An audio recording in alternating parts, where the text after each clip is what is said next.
Եթերին մեկ-երկու հիմնական հարց կա, որ այդ կապված հրատապ կներկայացնեք ձեր գնահատականը։ Հենց հիմա Մասվի դատարանում ընթանում է գործարար բարոյար Սամվել Կարապետյանին կալանքի տանելու միջնորդությունը իշխանությունը զավթելու կոչի հետ կապված, այսպիսի հոդված են ուզում վրա դնել, կարել, ինչ տեղի ունեցավ, երեք Սամվել Կարապետյանը խոսքով հանդես եկավ, ինչից հետո ուղղակի Փաշինյանը խանգարումքի մեջ գտնվելով տենց սկսեց ստատուսներ գրել, հետո արդեն չգիտեմ, արա դե միջամտի ճուլանում պահկվել ես, արա ես ասա իմ ձևով կմիջամտեմ, հարցը էսա, խնդրեմ։ Դե ես չեմ ուզում խոսեմ Փաշինյանի եւ այդ նեղ խմբակի կրթվածության մակարդակի մասին, բոլորի համար տեսանելի է թե ինչ կրթվածության մակարդակ ունեն իրենք, բայց ես ասեմ, որ Սամվել Կարապետյանի վրա այս գրոհը ուղղակիորեն պատվիրված է Իլհամ Ալիևի կողմից։ Հիմա ես հիմնավորեմ թե ինչու, դա ես ինֆորմացիա եմ ձեզ ասում, ոչ թե վերլուծություն։ Բանն այն է, որ 2 օր անց Փաշինյանը հանդիպելու է Էրդողանին եւ խնդրելու է Էրդողանից, որպեսզի Էրդողանը ճնշում գործադրի Ալիևի վրա, որպեսզի նա արագացնի այսպես կոչված խաղաղության պայմանագրի կնքման թուղթ ստորագրումը, որտեղ այդ թուղթը անհրաժեշտ է Նիկոլ Փաշինյանի համար, որպեսզի նա այդ թուղթը վերցնի եւ թմբկահարելով գյուղ գնա, մարդկանց համոզի, այս անգամ էլ արդեն փորձի խաբել, որ ինքը բերել է խաղաղություն եւ եթե ինքը չընտրվի, ապա կգա պատերազմ։ Սա է իր գլխավոր նպատակը։ Ալիևը հասկանալով, որ այս մարդը հայտնվել է ծուղակում, քանի որ Փաշինյանի խաբեությունները արդեն համատարած տեսանելի են արդեն մեր ժողովրդի ճնշող մեծամասնության համար, նույնիսկ արևմտյան հարցումների արդյունքում իր վարկանիշը 9-ից 12% է կազմում, ինքը շատ լավ հասկանում է եւ ինքը փրփուրներից կախված մուրում է Էրդողանից այդ թուղթը, բայց նրանք էլ տեսնելով, որ սա ծանր վիճակի մեջ է հայտնված, ամեն ինչ փորձում են անեն, որպեսզի Նիկոլ Փաշինյանից մաքսիմալ զիջումներ ստանա։ Սամվել Կարապետյանի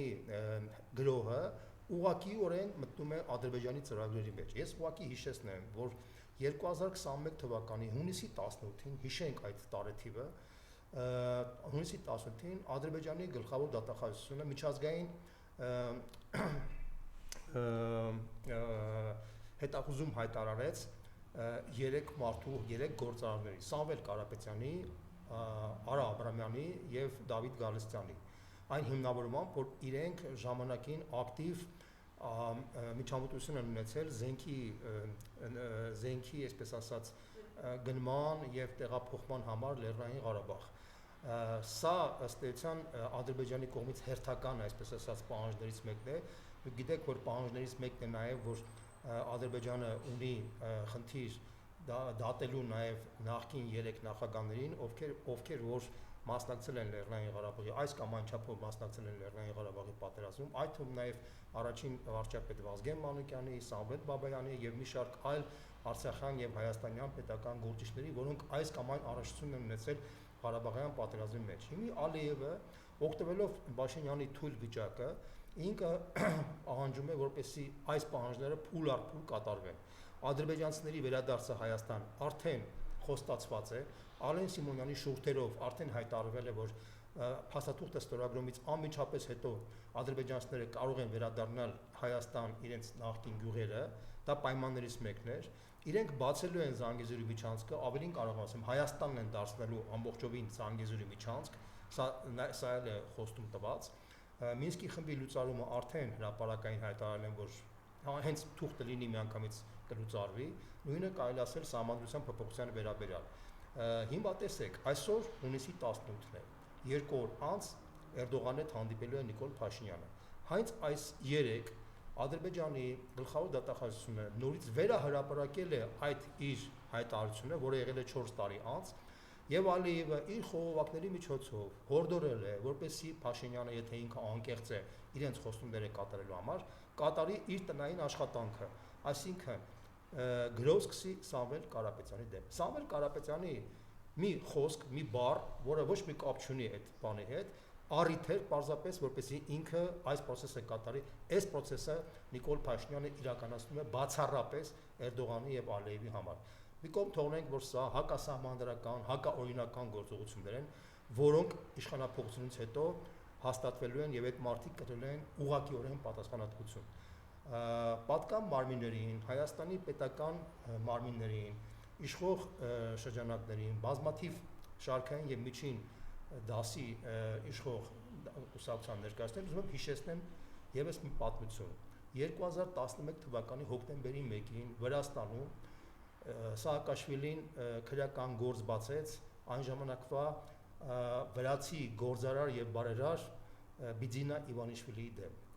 Ուղիղ 1 տարի անց Բիձինա Իվանիշվիլին իր մեծ թիմով համախմբելով ամբողջ ժողովրդին եւ քաղաքական վերնախավը եկավ իշխանության եւ այսօր բանտերում Սաակաշվիլին եւ իր մոտավորապես 50 հոգի մինչեւ հիմա նստած են բանտում եւ կրում են իրենց, այսպես ասած, դատավճիռները, որովհետեւ ըստ էության այն մարդիկ, ովքեր որ այս պահին նպաստում են սահմանադրական կարգի տապալմանը, նպաստում են իրավական համակարգի ոչնչացմանը, իրենք կդնեն այս պատասխանատվությունը։ Սա վերաբերվում է բոլոր այն մարդկանց, ովքեր որ ուղղակիորեն ներգրաված են այս հակաօրինական գործողությունների մեջ։ Ինչպես որ նաև այս շարքում է նաև եկեղեցու դեմ արշավը։ Եկեղեցու դեմ արշավը ըստ էության հակասում է սահմանադրության, սա հակասահմանադրական, սա հերթական սահմանադրական խախտում է Նիկոլ Փաշինյանի կողմից, որը նույնպես որը հետևանք է ունենալու, որովհետև մի շարք սահմանադրության դրույթների համաձայն եկեղեցին տարանջատված է պետությունից։ Սա շատ կարևոր է, որ այսօրվա պատկա մարմինները հասկանան։ Արմեն Աբազյանի այս քայլը, որ ինքը ըստ էության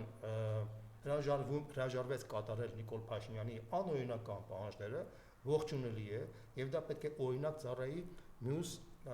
ուժային կառույցների եւ պատկա մարմինների համար, որովհետեւ նորից եմ կրկնում, այսօր այս մարդը, որը այսպես գրավել է Հայաստանի վարչապետի պաշտոնը,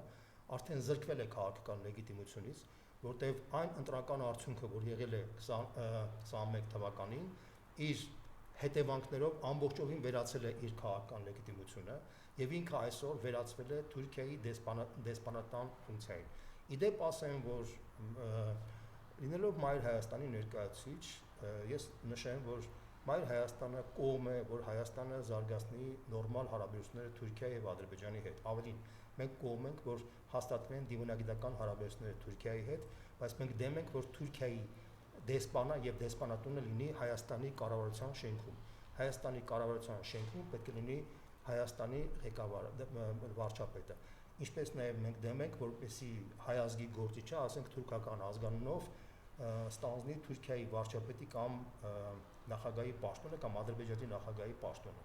Այսինքն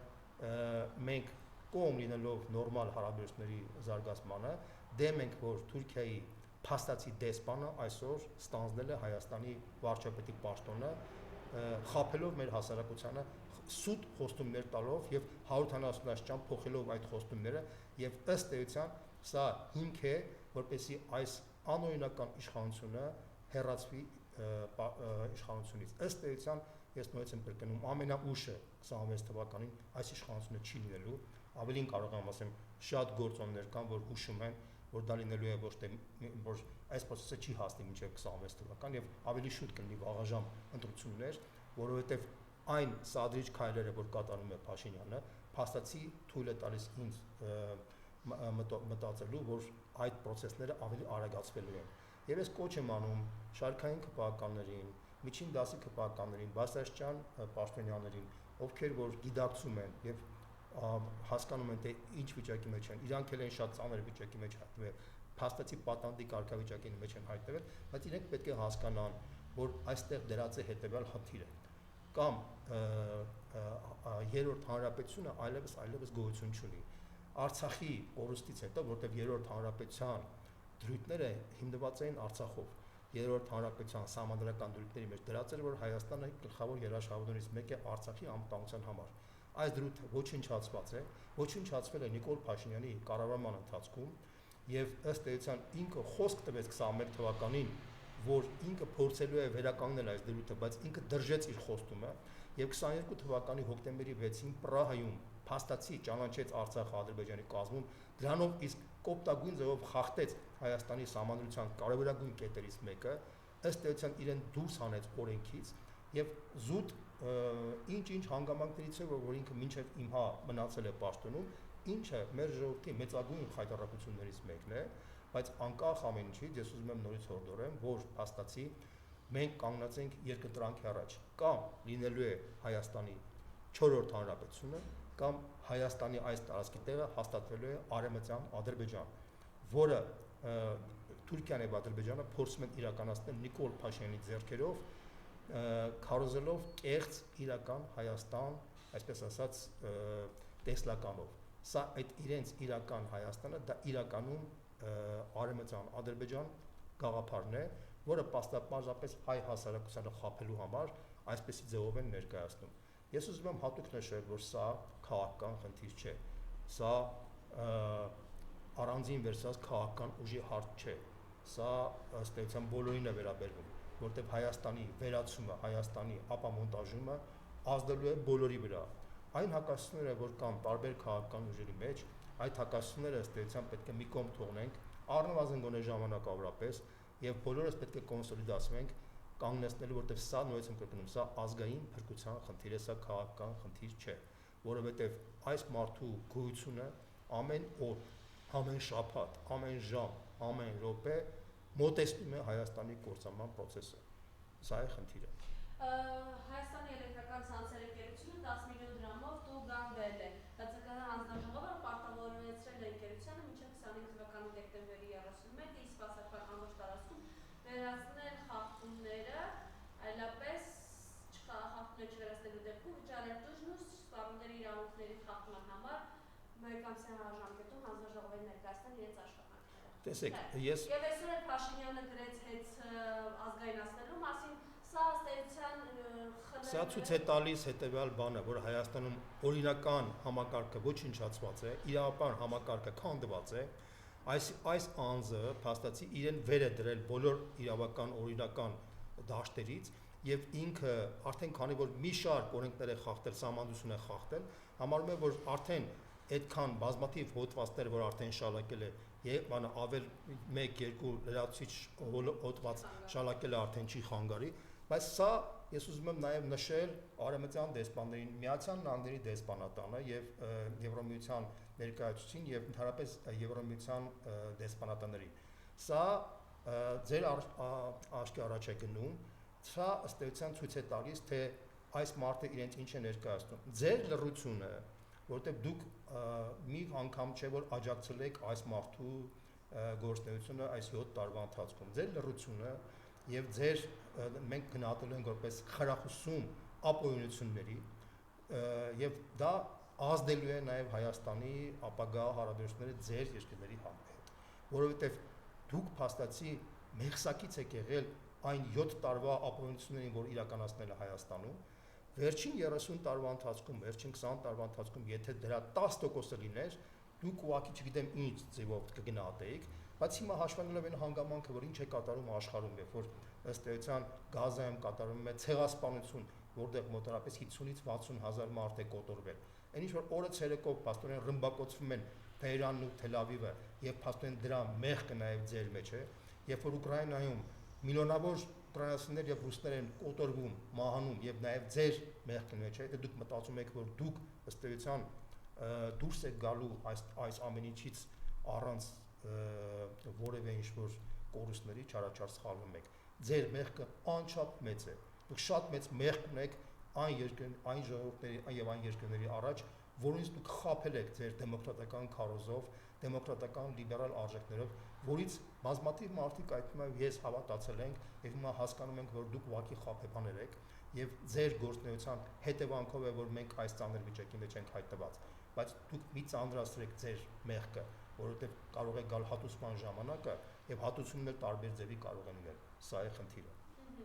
Մենք նորից գալով Աբազյանի թեմային, ամեն դեպքում կարծում եք հրամանիչի ենթարկվելու արդյունք։ Միանշանակ։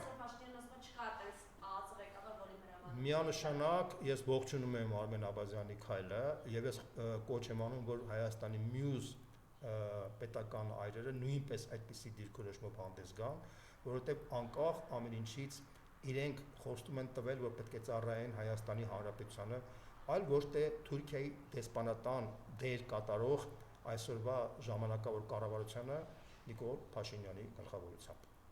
Եվ պարոն Ղազարյան, քանի որ խոսեցիք այս աշխարհի երկակի ստանդարտներից, մասնավորապես օրինակ նորից գալով այս փուլում կարևոր է Իրան-Իսրայել այս պատերազմը, որ ընթանում է եւ ինչ վիճակում է աշխարհը։ Տեսեք,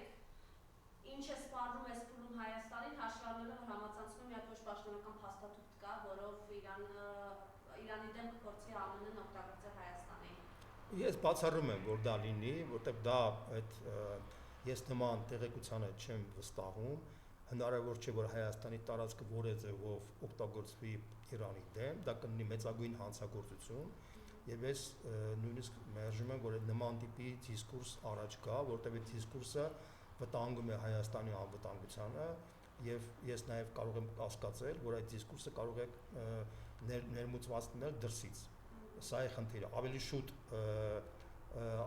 Իրանի դեմ հնարավոր է պոտենցիալ այդպիսի պրոցեսներ լինել Ադրբեջանի տարածքից, այլ ոչ թե Հայաստանի տարածքից, որտեղ Ադրբեջանի տարածքում պաշտոնապես կան մի շարք իսրայելական օբյեկտներ, որոնք կարող են օգտագործվել ինչ-որ մի X պահի, կամ միգուցե օգտագործվում են, բայց իրական ինֆորմացիա թե ինչ վիճակի մեջ է, կարծում եմ, որ դրանք պետք է վստահենք Իրանի աղբյուրներին եւ Իրանը պաշտոնապես եթե հաստատի, ապա այդ ժամանակ մենք կարող ենք դրա մասին խոսել։ Այս փուլում ինչ վտանգներ սպառնում Սյունիքի եւ Սյունիքին ես ուզում եմ մեր հասարակությանը նշել, որ չի սպառվում, մինչեւ որ Իրանում կա կենտրոնական իշխանություն։ Քանի կա Իրանում կենտրոնական իշխանություն, Սյունիքին ոչ մի բան չի սպառվելու, բայց ես ուզում եմ հատուկ նշել, որ Հայաստանի անվտանգության բաղադրիչներից մեկը ոչ միայն Իրանն է, այլ նաեւ Ռուսաստանը եւ միջնորդավորված նաեւ Չինաստանը։ Եվ հաշվի առնելով այդ հանգամանքը մենք պետք է ամեն ինչ անենք, որ մեր հարաբերությունները այդ երկրների հետ